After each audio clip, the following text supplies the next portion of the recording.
Bonjour. Vous avez appris à marcher et maintenant vous marchez sans y penser. Vous avez appris à écrire et maintenant vous écrivez sans y penser. Compter et vous comptez sans y penser. Conduire, conduisez sans y penser. En fait, votre cerveau est une machine à apprendre. Il vous simplifie la vie. Si vous faites quelque chose souvent, il va s'arranger pour l'automatiser de façon à ce que vous n'ayez pas à contrôler l'opération. Vous passez d'un stade incompétent, inconscient, vous ne savez pas que vous ne savez pas et quelque part vous en foutez parce que ce n'est pas le moment d'apprendre, mais vous enregistrez des informations, à un stade incompétent, conscient, là vous vous rendez compte que vous ne savez pas, à un stade compétent, conscient, c'est-à-dire que vous savez faire quelque chose mais ça prend toute votre attention, et à un moment donné, le cerveau prend le dessus et vous passez à un stade compétent, subconscient. Vous avez créé un automatisme. Voilà. Et c'est ce qu'on va faire avec maigrir, ce qui vous permettra de maigrir sans y penser. Apprendre. C'est un mot qui laisse un mauvais souvenir. Ça rappelle des souvenirs d'enfance ou des professeurs. Bon, il y a quatre grandes méthodes en fait pour apprendre. Il y a la répétition, c'est la plus fastidieuse, c'est la plus pénible et elle ne donne pas d'excellents résultats. Mais on va s'en servir. Il y a l'erreur. Et l'erreur a une mauvaise presse, en fait.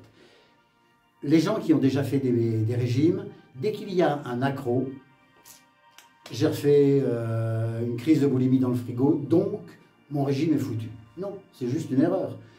J'ai été au restaurant avec des copines, on a bu 2 bouteilles de vin, donc mon régime est foutu. Non, c'est une erreur. Il faut corriger cette attitude. Rappelez-vous, je vous l'ai dit, un enfant tombe 3000 fois avant de savoir marcher. Vous n'avez pas appris à calculer comme ça. L'erreur fait partie.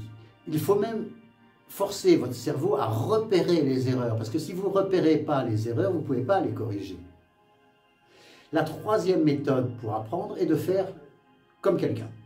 Dire que vous prenez un modèle, c'est ce qu'on fait en entreprise, ça s'appelle l'apprentissage.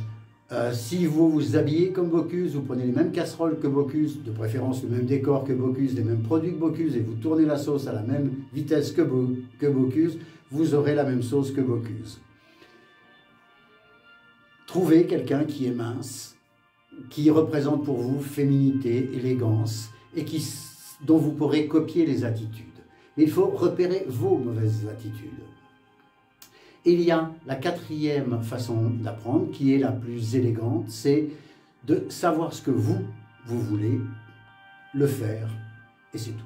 Voilà. Que voulez-vous vraiment? Comment voulez-vous rentrer dans un restaurant?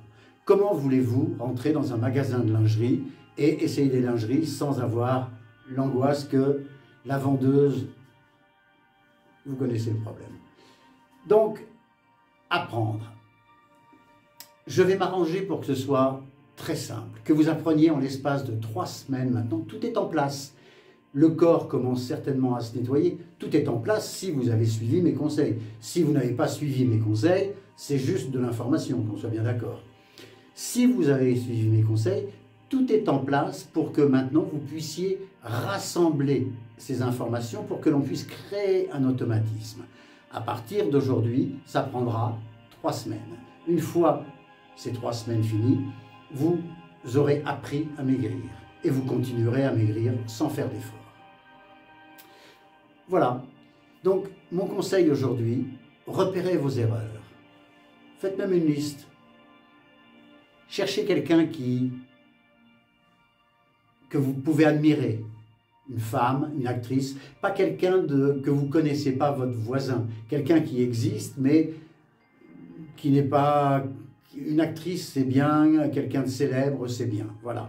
Et vous pourrez le modéliser et essayer de savoir ce que vous voulez. Quelle est la vraie attitude que vous voulez avoir? Mais ça, c'est un peu plus compliqué. Donc, concentrez-vous sur quelles sont les erreurs que j'ai faites aujourd'hui, quelles sont les erreurs que je fais d'habitude et comment est-ce que je vais pouvoir les identifier dans l'avenir pour pouvoir les corriger.